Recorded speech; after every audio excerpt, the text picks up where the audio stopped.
Okay, this is the Sega Mark III and Sega Master System combo circuit board. This is the bare board right here. And the bare board can be kind of configured in several different ways.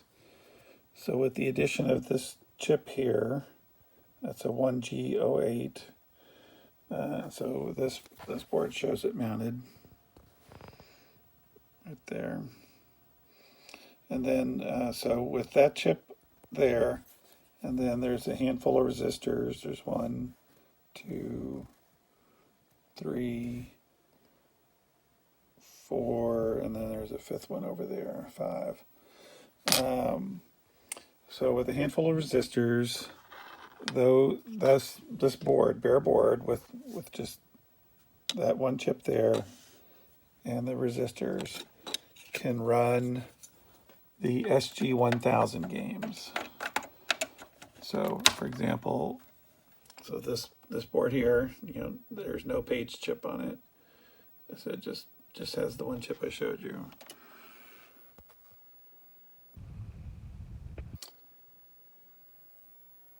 So this is an SG-1000 game, a Dragon Wing. It's a 32K game, and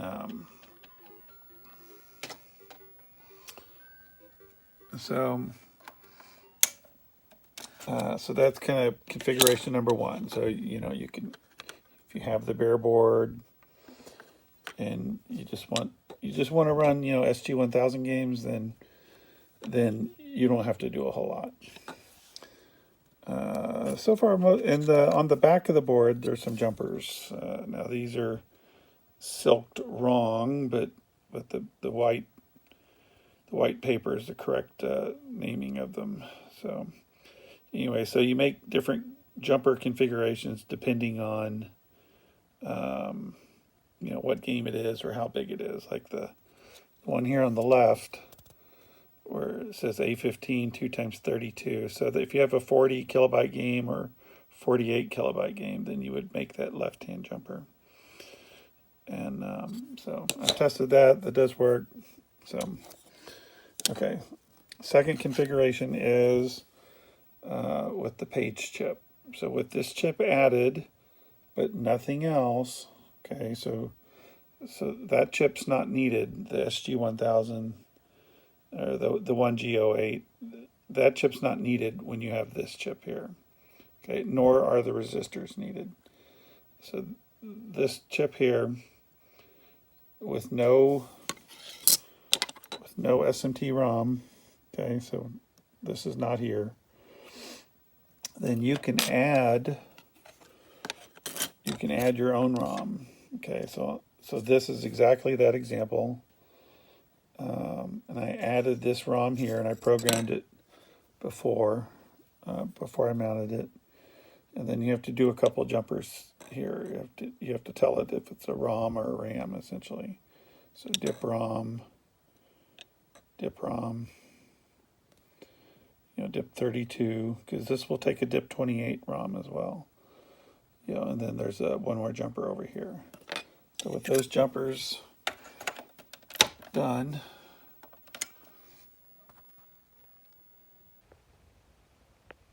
okay, so this is, what game is this? R-Type. Okay, so, and then the third configuration is where you have the ROM already mounted on the board. So with the ROM being mounted on the board like this, it programs through a programming connector or a device like this. Okay, so I've already programmed it. So with this version, you can either add another ROM on top of it, so you just mount it in the through holes that are already here. You can either add another ROM, or let's see here, if I had one, or you can add a EPROM. EPROM is the where you don't need the battery to save. Here I've got, so like this is the Ramtron FM18, which is the 256K one. So this one has a socket. You don't need a socket. This is, in fact, this is one of my older boards, but you can see in there that, you know, the surface mount ROM is already there. So, for example, here's like I think this is revision A. Yeah, it's just green. So this one has the ROM, you know, under there. So this is a total of 1 megabytes. So same board, different color. So you have a 512K base, and you can either add a RAM. You can, you know, mount a RAM in the dip sockets, or you can, you know, so you can save, you know, games that have save data. You can use that, or you can mount another ROM to get 1 megabyte for the 5 or 6, you know, 1 megabyte games that are out there. So, anyways, so this one is Phantasy Star. So for Phantasy Star, I would have to mount EPROM for it to save.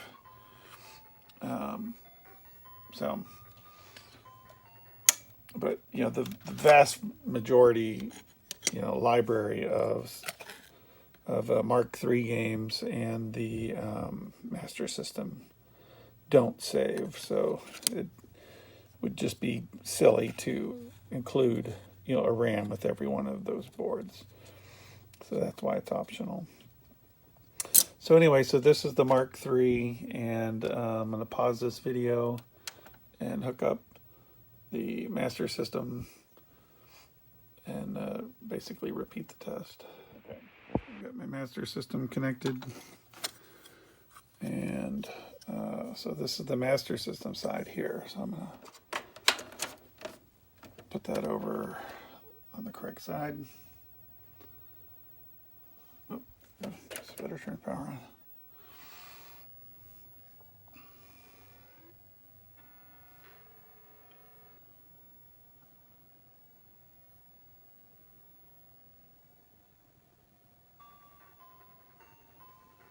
Okay, so Phantasy Star, that's just like I showed you on the Mark III system. And then this was the, is it R-Type?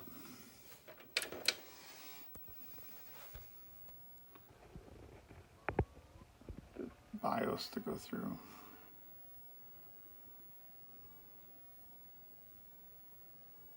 Okay, so R-Type.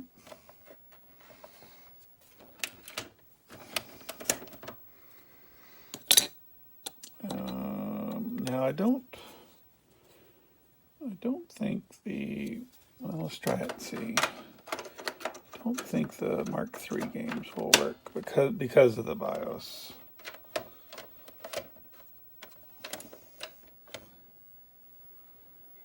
Oh yeah, it does. Okay. Look, and you didn't even get the BIOS boot. That's cool. Okay. But I think it's hit or miss on some of these, but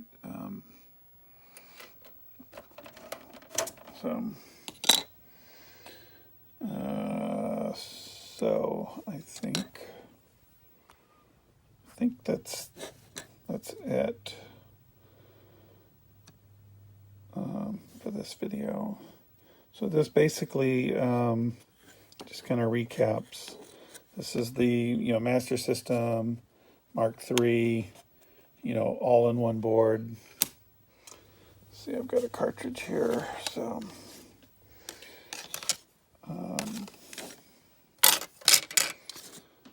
so the Mark III would go in a cartridge. Oops, is it like this? Yeah. So there it is in the cartridge, and look at that precision fit, boy. So also you can see that, you know, the edges are beveled, okay, like they should be. Okay, both edges, by the way. You can see the beveling. So,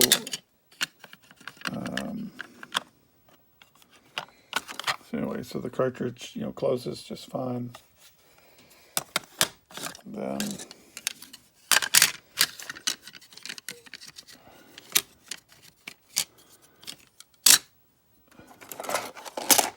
and you've got the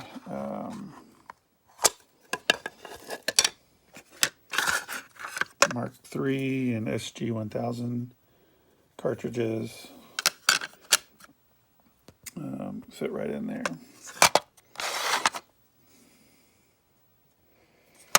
So if there's any doubt which way it goes, because these are not polarized, you know, you could put it like that for, you know, accidentally.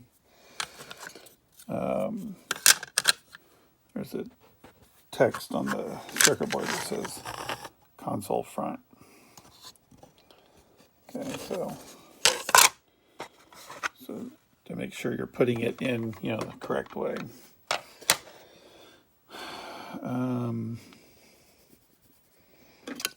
So anyway, so yeah, so this is just the bare board. Also, one kind of fun little fact is that this shell is big enough that even ROMs in a socket, you know, will fit. And so, you know, so normally socketed ROMs, you know, are a little too tall to fit, but there's enough room inside where it closes. So that kind of really helps with like developing games and whatnot. So anyways, so that kind of wraps it up. I've got, this is Rev B, so Rev C, so this is Rev B right here. So Rev C is correcting a few other issues, like for example the silk right here is incorrect. So it's backwards. A14 should be over where A15 is, and vice versa. In the middle doesn't change, but so there's a few different changes. There'll be a reset jumper for the SC3000, which is basically the Mark III, and then there's another jumper. Now these are cut, but the ones that on the Rev C will be SLs instead of CLs. So kind of anyways, the last thing is that any board, whether any board with the page chip, okay, so any board with this chip can, with the SST ROM, you know, the 39SF040, so any of those are flashable. So if you have the programmer, then you can reflash the game, whatever's in there, which is also good for developmental stuff. So anything with the surface mount ROM is flashable. If you have both ROMs, you know, ROM top and bottom, they're flashable. But the bare board, where all you have is the 1G08. Here, let me turn it right side up. If you have the 1G08, so this configuration here is not flashable. Even though it's got a flash chip, you need the page chip to make it flashable. So anyways, but the what I didn't show was the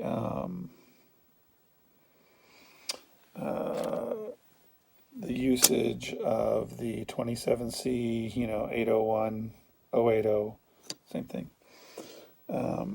You know, I didn't show the standard EPROMs, but it's no different than the than the flash ones. It's just you can't flash the EPROMs with the programmer. The programmer it has to be a flash ROM, of course. But I tried different size ROMs like Starjackers, 27C 256, 010 Penguins, Ghost House, or I think it's Ghost House. I tried those, and they of course work. I guess the one thing you have to know when you're using a 28-pin EPROM is that it's a smaller ROM. It's a smaller ROM, so it would go like this. But the thing you have to remember is that the power pin normally is there for the 32-pin ROM, and so the power pin is now here for the 28-pin ROM. So anyway, so if you have a 28-pin ROM, then you have to pay attention to this message. 28-pin, EPROM. You have to do that jumper right there. So, and then the other jumpers, you would dip ROM, ROM. And then this wouldn't really apply because it's no, that one. Let's see. Oh, yeah, that one does apply. You'd have to do that one because you'd want A15 to be in, which would be a 512K. Yeah, 512K. So it probably wouldn't even matter on a 128 or 256K. So because those ROMs wouldn't have that high address line. So I put on some of these like DIP 32 ROM. So obviously you wouldn't on a 28-pin EPROM. You wouldn't need to make that jumper. Same thing here. Yeah, DIP 32 A15. So yeah, you wouldn't need to do that one either.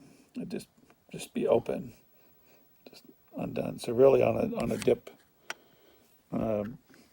DIP 28 ROM, then you would just do that jumper there, the enable jumper. This jumper here, the ROM E14, and then the power, the 28-pin for EPROM. You do the EPROM for power. So anyways, that pretty much sums it up. On the last thing, I guess. So on the builds where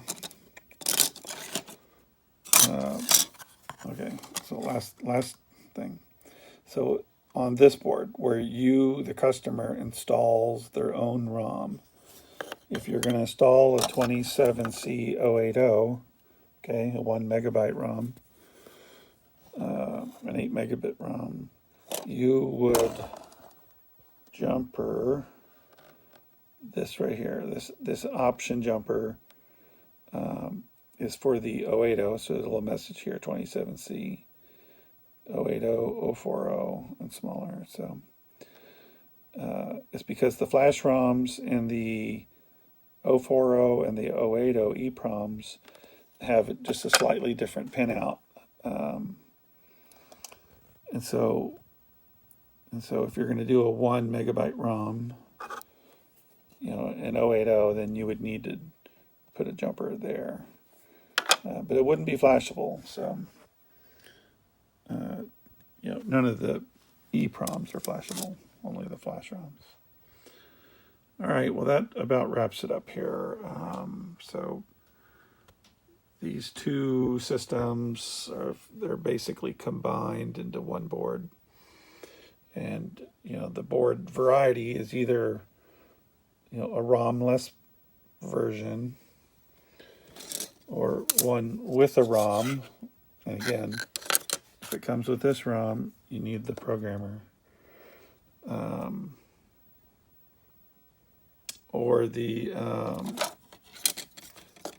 for the bare board. Now the bare board, you know, you would need to mount those resistors that I mentioned earlier, and the 1G08. But that would, you know, but that's all you would need for the SG-1000 games, like Dragon Wing. Oops.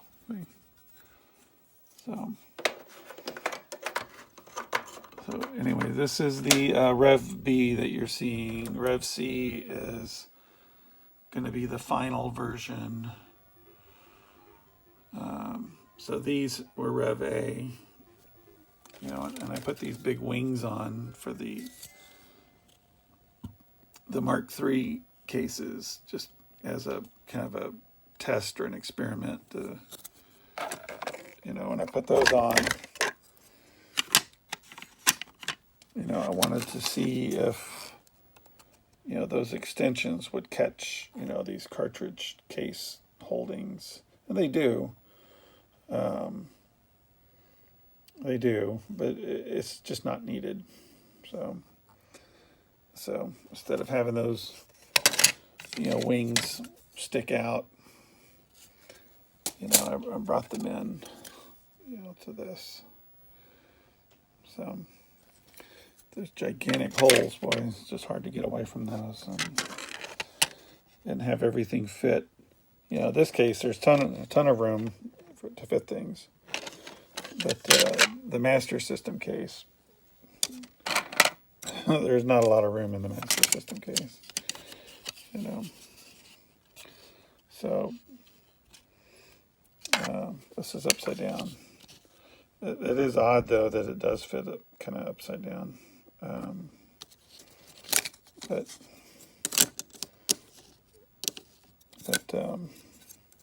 But you know, that was with the Mark III side down. So the Master System, you need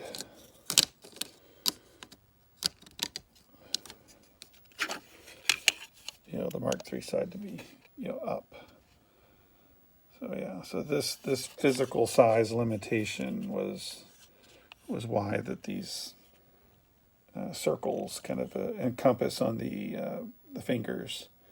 But you know, if you look at the rub marks on the fingers, you can see that. Let's see if I can. Yeah, you can see them here. You can see that the rub marks, you know, don't make it to the circle, to the hole. You can see that, you know, they're just right there. You know, likewise here, you can see the rub marks here. I mean, that's all the pins grab. You know, so Rev C is going to actually trade some of that length for some of this length to kind of even that out. So anyhow, that's it.